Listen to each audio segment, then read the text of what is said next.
papa, lorsque je t'ai dit que j'allais faire un discours à ton mariage, tu m'as dit, je cite, « Ne me parle pas de choses gênantes et ne fais pas un discours avec trop d'émotion. » Étant donné que je suis majeure, tu n'as plus d'autorité légale sur moi. Cependant, ton ténérité naturelle me suffit à t'écouter et à t'obéir. Sois donc serein.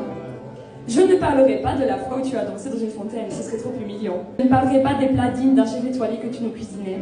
Après tout, tes raviolis, ta lasagne au petit pois frais de l'ombre et best. Je ne parlerai pas non plus de ces surprises ou cadeaux inattendus que tu as pu me faire, que ce soit la fois où tu es rentré de Saint-Martin sans me prévenir, ou encore de ces cadeaux farfelus pour nos anniversaires, comme les voitures téléguidées.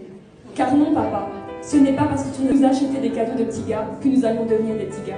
Je ne parlerai pas de tous ces souvenirs gravés dans ma tête qui, lorsque j'y repense, me font monter les larmes de nostalgie.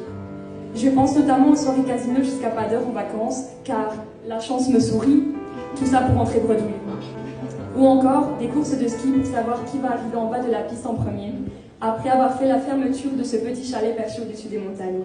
Je ne parlerai pas non plus de ce jour où tu as rencontré mon bébé, le bébé de ton bébé, et de ce regard rempli d'émotion lorsque tu as posé les yeux dessus. Ne t'inquiète pas, je ne dirai pas non plus qu'une petite larme s'est peut-être échappée. Mais alors, si je ne peux pas dire tout ça, de quoi vais-je parler, me direz-vous? Eh bien, je parlerai de cet homme, à la grosse voix mais au cœur sensible. Je vous parlerai de ce papy qui va montrer avec fierté ses tomates à son petit-fils et qui passe son temps à faire le clown pour le faire rire. Je vous parlerai de cette manière de toujours râler lorsqu'on lui demande quelque chose, mais toujours avec ce petit sourire en coin, car au fond, il est fier de pouvoir apporter son savoir et son aide de papa.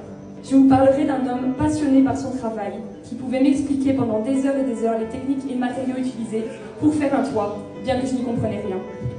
Mais surtout, je vous parlerai de la sérénité et de l'apaisement que j'ai découvert en lui depuis sa rencontre avec Anaïs.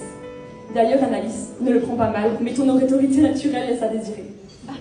C'est pour cela que si je devais parler de toi, je parlerai des étoiles dans les yeux de mon papa à chaque fois que lui parle de toi. Je parlerai de la façon dont tu as su le combler comme je l'avais rarement vu auparavant. Mais je parlerai aussi de la place que tu as su rapidement prendre au sein de la famille, des attentions perpétuelles que tu as à notre égard, que ce soit pour prendre des nouvelles, jusqu'à nous ramener à manger pour éviter que j'aie à le faire après mon accouchement. Je parlerai aussi de ta douceur et de ta bienveillance, autant avec nous que dans ton rôle de nana. Je parlerai de ta bonne humeur et de ta joie de vivre. De ces soirées à danser dans le salon alors que nous sommes trois, car pour toi, peu importe le nombre de fous, on rit tout autant. Pour terminer, si je devais parler de vous, je parlerai de cette complémentarité qui saute aux yeux, de ces souvenirs que vous partagez, de ces pics que vous vous lancez et de ce bonheur que vous avez enfin trouvé.